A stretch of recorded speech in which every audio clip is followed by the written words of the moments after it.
Olá, estamos de volta com o Educador, que hoje recebendo Cristiane e Georgia, que são mães atípicas e também pesquisadoras, estudiosas sobre o tema. E eu vou... Georgia, por favor, continua. Você estava no primeiro bloco falando, né, sobre esses elementos, o que é que a gente pode observar, em que tempo a gente pode observar. Continua a tua fala, por gentileza. Então, a gente vai ter esses pré-requisitos, né? E esses pré-requisitos, eles são cumulativos. Não é teleológico, tá? Não é início, meio e fim, tá? Mas é um ponto que vai se somando a outro. Em alguns momentos é teleológico, ele vai seguindo uma linha. Em outros momentos, não. E aí, quando não, é quando dá um nó. Porque chegou lá no nono ano e ainda está escrevendo esse com S só. E as pessoas não entendem por quê e não conseguem associar que aquela pessoa provavelmente tem neurodivergência e está ligada a transtorno de escrita. Assim. Então, para além dessas questões, as questões emocionais. É muito comum a gente ver assim, mas ele grita muito, ele chora muito. E não entende por quê. Porque há um atraso significativo nas questões emocionais, na inteligência emocional desse sujeito. Sim. Então, esse sujeito que iria estar se relacionando de boa e se fazendo comunicar, interagir, trocar e ser convidado para os aniversários, ele não é. Mas ele, ao mesmo tempo, ele percebe, isso acontece com minha filha, ele percebe que houve um aniversário e que ela não foi convidada. Isso aconteceu com vocês? Isso acontece. Acontece ainda com vocês? Isso acontece. Nossa. E aí, essa questão emocional fica lá marcada. Teve um aniversário de fulano, e aí tem uma característica da neurodivergência que é a imaginação, né? Lembra dos extremos? Sim. Então, o que tem o extremo sem filtro, ele tem uma imaginação também sem filtro. Então, ela começa a imaginar, né? Qual a cognitiva dela, ela contando, imaginando que vai ter um aniversário, que as amiguinhas vão chegar, que fulana vai chegar.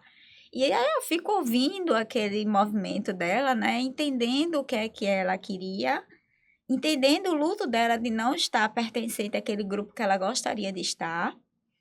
E, ao mesmo tempo, fortalecendo ela para que ela entenda que ela não está naquele grupo, que está tudo bem, que ela vai encontrar outros grupos. Então, e encontrou nos grupos da irmã caçula. No grupo da irmã caçula, ela é super bem aceita, ela é desenrolada, ela é a chefe da gangue, ela se acha e se resolve por ali. Mas com os pares da mesma idade dela, ela não consegue essa mesma interação. Então, esse processo é um processo também de desenvolvimento. E aí percebe choro gratuito, crises gratuitas, quando esse choro não é intervido adequadamente, gera crise. Se essa crise não é munida adequadamente, gera um shutdown, que é um surto, né? Esse surto pode gerar heterolesão e autolesão, pode dar em convulsão, se caso aquele sujeito for, né, preponderante a ter isso. Então, assim, a gente precisa estar muito atento, sabe? Que não é frescura, é dificuldade de mapear. Tava no aniversário, deixa eu contar essa história rapidinho, que ela é engraçada. Tava no aniversário. E aí, de repente, uma criança, a mãe recebeu uma ligação e a criança teve que pegar a criança e sair. Isso era no domingo de manhã. Tipo, todo mundo no aniversário curtindo, né? Tava tendo uma bandinha infantil, não sei o quê. A mãe foi pegar, o menino não avisou a criança tinha uns 8 anos mais ou menos, Alcontea, pegou a mão da criança e foi sair. Ele não quis sair, se jogou no chão, se gritou, não sei o quê. Aí todo mundo já começou a olhar pra mim, né? Aí eu respirei fundo, disse, o que é que tá acontecendo? E ele chorando, gritando, a mãe desesperada. Aí eu pedi a uma amiga que pegasse ela e fui pegar ele. Disse, vem cá, que eu vou resolver seu problema. Fulana, quando a nossa festa, você tem a sacolinha, as coisinhas? Tem. Aí ela pegou a sacola, pegou os doces, pegou tudo, ajeitou, como toda criança faz. Pegou, botou na bolsinha, deu a ele pegou na mão da mãe e fez, vamos, mãe. Não precisava daquele escândalo todo, entende? Mas ele não conseguia se expressar adequadamente, porque ele não queria sair antes do aniversário sem pegar A Então, a sacolinha. gente precisa ter esse olhar empático de, tipo, ele tá com dificuldade de se comunicar. Então, o que é que ele tá querendo ali? O que é que, Sim, o que é que tá sim, posto? Entender o contexto, né? O sim. que é que tá posto? Como é que a gente pode ajudar essa criança da melhor forma possível? Né? Então, passa muito por isso, sabe? Teria um pai que iria dizer, você vai agora sair rebocando em agressão e coisa e tal. E não é para aí o caminho. O caminho é através da comunicação. A comunicação é uma das estruturas fundamentais de aprendizagem. Sim. É interessante quando ela traz essa vivência dela, né? E que eu faço a coordenação lá em Paulista de um grupo de mães hoje a gente constitui uma associação de mães com 540 mães. Existe uma Nossa. pesquisa no Brasil que somente 28% da nossa população, por exemplo, tem acesso a plano de saúde. Teoricamente, é o tratamento adequado multidisciplinar que é necessário. E deste grupo, somente 5% tem acesso a plano de saúde. O resto está no Sistema Único de Saúde. O Sistema Único de Saúde hoje, por exemplo, ele não trata ninguém, né? Ele atende, né? Atendimentos que não são multidisciplinares, que não são contínuos, que são inadequados, né? E aí, isso corrobora com algumas questões que vão reverberar na escola, Sim. onde aquele processo de não tratamento adequado, existem situações que vão ser externalizadas dentro da escola. E Sim. dentro dessas escolas, né, da educação infantil ao ensino superior, toda essa comunicação que deveria existir, porque essa pessoa com deficiência, ela precisa ser vista de um olhar global, né? Uhum. Como ela falou, essa questão biopsicossocial tem que ser realmente uma questão levada a sério quando Sim. se trata de uma pessoa com deficiência, e não digo só pessoa com deficiência dentro dos transtornos do neurodesenvolvimento, não. Toda a pessoa com deficiência, ela tem que Sim. ser vista com esse olhar global, então ela precisa de algumas ações, de algumas estruturas de um tratamento multidisciplinar para poder fazer com que esse processo dentro da escola seja acolhido, seja vivenciado de uma forma que os professores, que toda a comunidade escolar possa realmente acolher essa pessoa e fazer com que ela passe esses processos educacionais. Então, eu acho que a gente precisa de uma mudança realmente estrutural, sabe? Eu acho que a gente hoje tem muito mais conhecimento, as pessoas debatem mais, as pessoas estão estudando o tema, muita gente já fala, já estuda, já tem pesquisas, já tem amostras de muitas coisas em relação a essa temática, mas a gente ainda precisa efetivar aquilo que a gente já tem E grossamente temos na mão. exemplos, né, de algumas prefeituras e algumas cidades, alguns municípios que conseguem estar na vanguarda desse processo. Sim. Mas ainda são casos isolados que precisam ser generalizados. Lembrando que nem toda neurodivergência ela é deficiência. É, Né? Em alguns casos, ela é equiparada legalmente à deficiência, mas ela Com não é direitos sociais, deficiência. Mas ela não é deficiência. E como a gente estava falando desses pré-requisitos, dessas habilidades, a neurodivergência ela é genética. Ela tem um componente genético, beleza?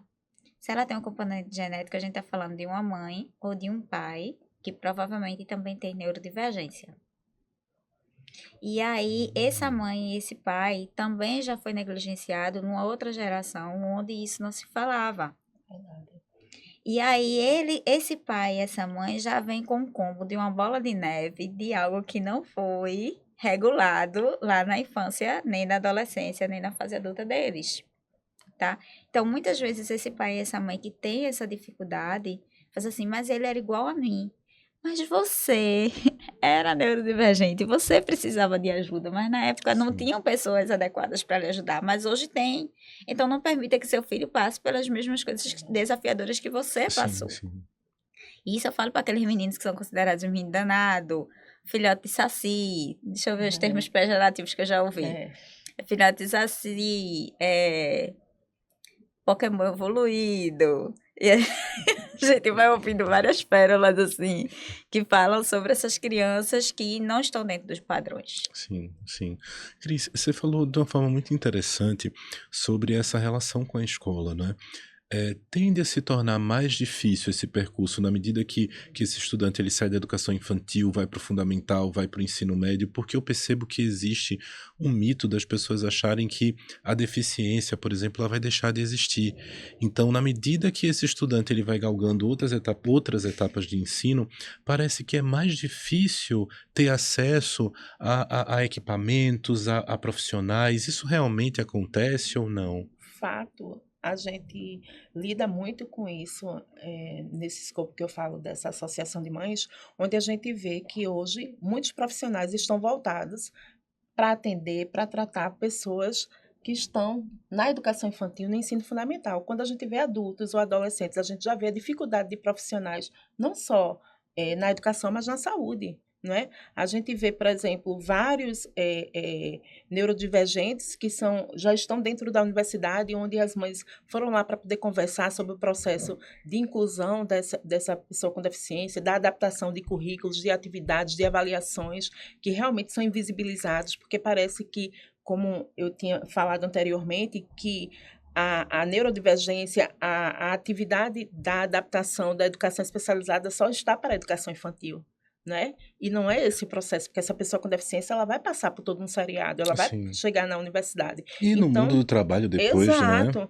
Então, assim, eu acho que até as mudanças curriculares, elas devem acontecer a nível mesmo de Ministério da Educação. Eu acho que o currículo da educação especial sobre a perspectiva inclusiva, ela deve ser transformada, não só a nível de pedagogia, mas a nível de todas as licenciaturas, porque Sim. quem está na escola, ela tem que estar preparado para poder acolher e chegar e alcançar a toda a diversidade da pessoa que está atendendo. Sim. E aí, não é só o atendente de educação especializada. Aquele professor da sala regular, ele tem que entender todas as nuances, porque, por exemplo, o professor que é o profissional técnico do AE, ele não vai saber as disciplinas conteudistas. Sim. E aí, o professor ele tem que ter a sensibilidade daquilo que ele tem que passar a filtrar para poder chegar no AE em conjunto, encontrar Sim. um caminho que Sim. alcance esse PCD, sabe? Então, eu acho que toda uma conjuntura a gente precisa se reorganizar para atender aquilo que é específico de uma pessoa com deficiência. Que bacana. Eu sou um pouco mais otimista. Porque Eu acho que a gente até já a gente caminhou. tem realidades bem diferentes, assim. A gente já caminhou. Não, eu verdade. sou da realidade pública, né? Eu sou da prefeitura, de uma prefeitura daqui da região Região metropolitana. E que eu tive uma gestora que foi muito, muito potente, Sim. sabe? E no município, não só lá, mas eu acompanho 2 municípios próximos, a gente vem numa crescente. A gente não está no ideal. A gente não está no ideal, mas a gente vem numa crescente. A gente ainda tem muitas barreiras atitudinais. Mas eu acho que na linha pragmática, na linha legal, a gente vem caminhando muito bem, sabe? Sim, sim. A gente tem uma gestão a nível nacional que promove o que é muito bom, né? A gente tem movimentos de garantia de acesso, permanência e aprendizagem. A gente tem na educação infantil no fundamental um fluxo até bacana. No fundamental 2 e no ensino médio a gente encontra mais desafios. Mas essas crianças estão na escola, sabe? E isso é um ganho. Isso é um ganho fantástico. Hoje, poucas pessoas ousam numa escola pública a negar matrícula, Sim. né? As escolas particulares ainda passam por um processo de regulação que advém do Estado. Então, o Estado ainda precisa regular essas escolas particulares, não só na região metropolitana do Recife, mas a nível estadual mesmo.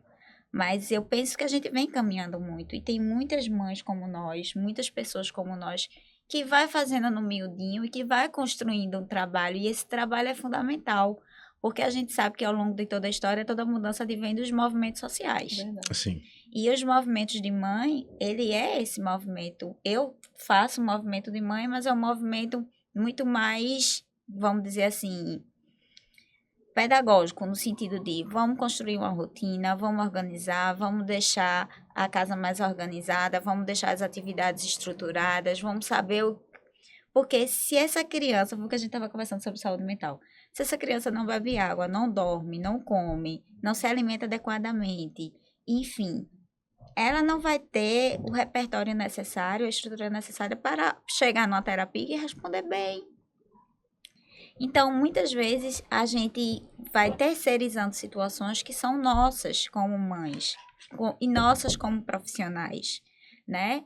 A gente tem um texto que eu gosto muito, que é a bola da vez. Você sempre vai passando a bola para o outro. E, na verdade, qual é a sua parte no bolo?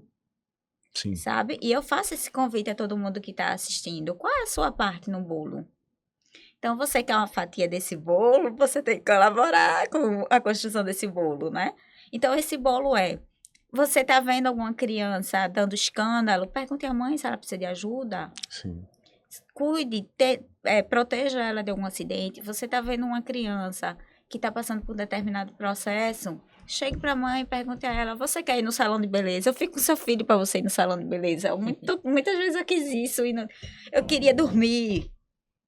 E, graças a Deus, eu tive uma rede de apoio que me ajudava. Mas, muitas vezes, eu só queria dormir. E eu não conseguia dormir. Isso é a realidade de muitas mães. Sim. Então, você que está aí assistindo, né? Convide aquela criança problema, entre aspas, para o aniversário do seu filho. Esteja perto da mãe dela. A mãe dela provavelmente vai ser uma pessoa difícil, porque provavelmente é uma pessoa sofrida, uma pessoa que passou por muitas situações, uma pessoa que pode estar adoecida psiquicamente, que precisa de suporte. Então, o que a gente pode fazer para ajudar essa pessoa, né? Sim. Então, inclusão, eu aprendi com essa minha gestora que inclusão se faz em rede. Você não faz inclusão sozinha. Exato. Mesmo que seu filho seja só seu, mas ele está dentro de uma sociedade. E dentro desse contexto, a gente precisa sim pedir para que essas coisas aconteçam. Esse meu trabalho não vai ser visto pela minha filha, mas provavelmente vai ser visto pelo meu neto. E é dessa forma que eu penso. Então, as gerações elas vão passando e essas pessoas vão sim aquisicionando aquilo que a gente está construindo agora. Sim, sim. Então, nesse sentido, eu gosto de ser otimista, de pensar assim, poxa, meu tio veio falar com 6 anos. Só falou com 6 anos, assim, do nada. Aí minha avó disse que foi uma promessa. Aí minha avó disse que só ia cortar o cabelo dele quando ele falasse. Isso, meu tio tem quase 60 anos. Então, há 60 anos atrás, a gente não tinha o conhecimento que a gente tem hoje. Então, se hoje a gente tem o conhecimento que a gente tem, então vamos difundir, vamos conversar, vamos falar, vamos palestrar, vamos dizer que é possível ter uma maternidade saudável, mesmo atípica, é possível você amar e ser amada, mesmo com maternidade atípica, é possível você morrer, que vem essa discussão que a gente pensa assim, meu Deus, quando eu morrer, o que é que vai ser do meu filho? É possível, né? É possível muitas coisas que a gente precisa também estar bem para isso. E isso é muito desafiador quando a gente fala de maternidade atípica, sabe, Hugo? É porque, assim, a maternidade atípica, né? A gente vivencia muitas crianças, né, neurodivergentes que estão dentro de um suporte mais complexo, né, nível 2 ou 3, que às vezes não tem o tratamento adequado, que às vezes essa mãe é criada por uma mãe que é uma mãe solo, né? A gente tem uma pesquisa que 78% dos parceiros, eles pulam fora, né, desse relacionamento quando esse diagnóstico chega. É como se o diagnóstico chegasse pela porta e o marido saísse pela janela. Isso. E aí a gente tem esse histórico dessa mãe solo, onde ela é negligenciada pelo poder público. Realmente toda a efetividade de direitos é de luta dos movimentos sociais, sim, né? Porque se a gente não tivesse se associado, a sociedade civil não tivesse aí ocupando os conselhos, ocupando as formações, ocupando as construções das políticas públicas, a gente não tinha minimamente o que a gente tem hoje, né? Que ainda é muito aquém de 10 anos de LBI, né? A gente tem quase 10 anos de Lei Brasileira de Inclusão, gente.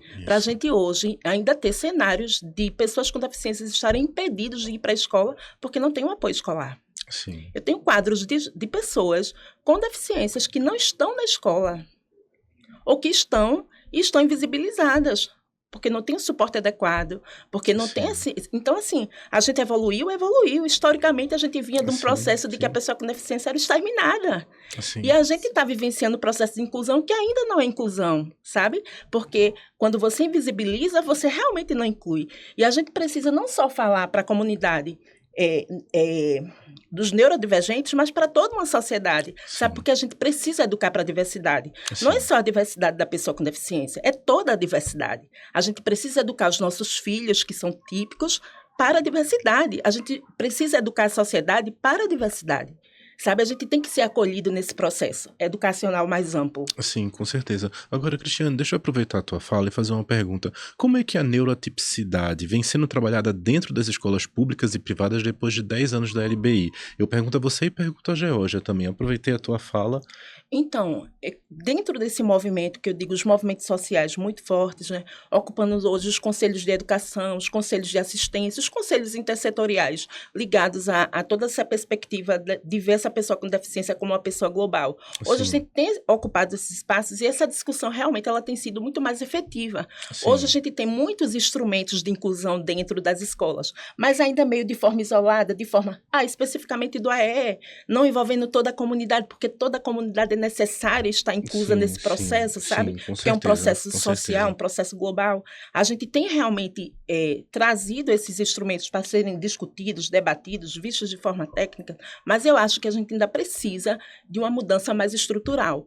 Porque Sim, quando a universidade ela passar a formar as pessoas para poder lidar com toda a neurodivergência, quando toda a pessoa que tiver já passado esse processo de formação, ela tiver uma formação continuada, tiver uma formação de professores, não é só o professor do AE que vai lidar com as disciplinas é toda a comunidade escolar. são todos os professores. Tem aquela Sim, formação regular que precisa ser trabalhada das disciplinas regulares de todo o contexto escolar, mas tem que ter esse momento de debater essa pessoa com deficiência sim, dentro da escola. é evidente. O planejamento para a pessoa com deficiência precisa estar no plano político-pedagógico da escola, Sim, né? Precisa o PEI ser construído coletivamente. sim, Então, sim. todo esse processo precisa ainda ser maturado dentro das escolas, que não está. A gente vê isso que reverbera justamente em todo o cenário de exclusão que a pessoa com deficiência ainda sofre. Cris, e tu recebe esse feedback das mães das mães do teu grupo? Elas falam isso, elas trazem esse depoimento para Muito. ti? A gente hoje está com um processo de várias mães que estão sem os filhos frequentarem, porque a gente Nossa. tem hoje um processo que o apoio escolar é feito por estagiários. E aí esse estagiário é um profissional efêmero, ele não tem vínculo empregatício. Se atrasa a bolsa, ele não vai. Sim, Se falta passagem, ele não vai. sim. Então, se ele não vai, olha, hoje seu filho não pode ir para a escola porque o apoio dele não veio. Então, veja bem, esse processo de exclusão acontece, é real, está aí, sabe? Com toda a evolução histórica, com toda a legislação que garante, mas Sim, está sim. aí. E a gente precisa enfrentar essa realidade assim de uma forma mais dura e efetiva, porque é uma exclusão Claro, do direito, sabe? claro. É você ver um adolescente e seu filho passar por todo um processo e não atingir coisas que deveriam ter sido trabalhadas, como ela falou, na primeira Sim, infância, sim. habilidades que eram necessárias serem construídas e não Sim. foram construídas. E o tempo passou, E o passou. O tempo é importantíssimo, Sabe? não é? E aí vem as janelas de oportunidades. É muito mais difícil trabalhar nesse contexto de uma pessoa que já tem a sua maturação e que processos iniciais não foram construídos com ele. Vem todo um processo de exclusão dos grupos sociais que eles estão nas Sim, escolas sim. excluídos. Então a gente precisa pensar de um contexto mais geral, Sim. sabe? Efetivo, de fazer com que essas práticas realmente sejam elaboradas e colaboradas em todo o contexto escolar, sabe? Joia, Cris, brilhante, Cris. Eu vou perguntar, Georgia, a gente já está no finalzinho do programa. Aí, Georgia, eu queria te perguntar quais as estratégias para as escolas públicas e privadas para incluir de fato as pessoas com neurodiversidade? Formação. Primeiro, acho que é decisão. Sim. Primeiro é uma decisão, sabe? Eu ouvi de um diretor recentemente dizendo assim: mas não traga ele para a escola, não. Mas não traga ele para a escola, não. Eu digo, não faça isso, pelo amor de Deus. Primeira, decisão. Segunda é formação. Porque há uma formação que é segmentada, segregada, Sim. sabe? E a gente precisa caminhar. E nesse aspecto, as pessoas com cegueira e as pessoas com surdez estão anos-luz. Então, eles já têm seu brelista e seu intérprete bem estruturado, garantidos por lei. Quando a Sim. gente vai para deficiência intelectual e autismo, aí a gente vai ter problemas, porque esse profissional ele não está estruturado na lei. Vocês falaram da lei da LBI, mas a educação especial ela vem na Constituição, 88, e vem na LDB, 94. Sim. E ela perpassa pelos marcos internacionais. E para além dos marcos internacionais, ela tem as portarias que vão se seguindo, tá? Então, quando a gente vai chegar na Lei Berenice Piana, que é a lei que rege a situação dos profissionais de apoio às pessoas com deficiência intelectual Sim. e com autismo, a gente vai ter uma barreira. Porque ela vai dizer o seguinte: o profissional utilizado se requer. Ele não dá uma obrigatoriedade no profissional. E nem qual a profissionalização desse profissional. Então, a gente precisa partir para uma discussão muito mais ampla. Eu vejo as pessoas correndo atrás do rabo, que nem cachorro, assim, que nem peão, rodando Sim. em torno da mesma discussão, mas não pararam para discutir qual a profissionalização desse docente. Então existe aí um obstáculo na própria política pública, né? Isso. Na já tem um própria parecer, política né? A gente tem um pública. parecer de estudo Isso sobre do tem municípios e tem estados, essa discussão está a nível nacional. Na verdade, está a nível internacional. De quem vai ser esse profissional?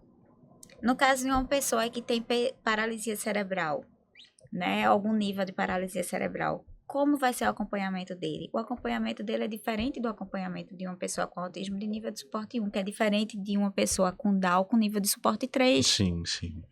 E essas flexibilizações, a gente precisa ainda estruturar para organizar esses profissionais e, de fato, eles terem a formação específica. Aqui no Recife, por exemplo, eles têm o ADEE, que são profissionais do ensino médio que são formados a longo prazo em formação continuada em serviço para dar suporte a esses estudantes. Joia. Existem casos que são massa, existem casos que são desafiadores. Sim. Então, mas é um exemplo de que sim é possível. O que se requer que as outras prefeituras se organizem para organizar esse movimento Sim. de forma adequada. Sim. E isso a gente ainda precisa caminhar enquanto movimento social, enquanto luta de movimentos inteligentes, né, de organização social, para que isso possa ser alcançado. Claro. Mas, para além disso... Esse profissional que você falou, a gente teve a Conferência Nacional de Educação, né, que Sim. aconteceu agora em janeiro, que planejou os 10 futuros próximos da educação. E aí teve muita pauta sobre educação, inclusive eu participei da Conferência Nacional. E aí tem um parecer 050, né, de 2023, do Conselho Nacional de Educação, que ele já traz um estudo sobre esse profissional que a Lei Berenice Piana traz em lacuna, porque, como ela fala, a Lei Berenice Piana, ela fala que tem esse profissional, mas não diz qual a formação desse profissional. Que profissional é esse? E não é Então, o parecer 050, ele já faz esse estudo sobre isso, que está sendo ainda discutido a nível do Ministério da Educação. E não traz a obrigatoriedade. Então, decisão, formação, acessibilidade. Dentro da acessibilidade é importante e fundamental a gente garantir, como a professora Montana diz, né? Matrícula, o acesso à permanência. Permanência. Matrícula não é permanência, exato. Entende? Perfeito. E acesso não é permanência, não é... Então, Isso. Então, assim, a gente precisa caminhar nisso aí. Se a gente consegue conquistar esses 3 passos, estruturando... Eu tive uma professora que ela dizia assim, tá errado, mas deixa dentro da escola, porque vai aparecer tudo que tem mais de errado e a gente vai ajeitando. O que não pode é ficar fora da escola. Exato. Então, assim, eu penso por esse lado, sabe? E por isso a minha posição, ela não diz que a gente precisa negligenciar, não é sobre isso, não é sobre negar direito, não é sobre se ausentar do processo, mas é sobre reconhecer as conquistas que já temos. Sim. Eu acho que isso é importante. E dizer também que é um momento muito feliz, é um momento de muitas conquistas. Sim, a gente está no meio de uma montanha, a gente precisa subir, caminhar mais um bocado. Mas a gente vai caminhando passo a passo e vai convidando, gerando sementes, que essas sementes se lancem em outros terrenos e a gente vai construindo novos saberes, porque ainda tem muita coisa aí pra gente descobrir. Tem muita coisa pra gente saber ainda. Com certeza. Gente, nós recebemos hoje Geórgia Feitosa e Cristiane Soares. Foi um prazer receber vocês aqui. A gente chega no final do programa de coração apertado, porque eu queria muito escutar mais vocês, mas eu agradeço muito a presença de vocês nesse programa. Muito obrigada. E pro pessoal de casa, a gente volta com mais Educadoc. Não deixa de acompanhar a gente não. Forte abraço.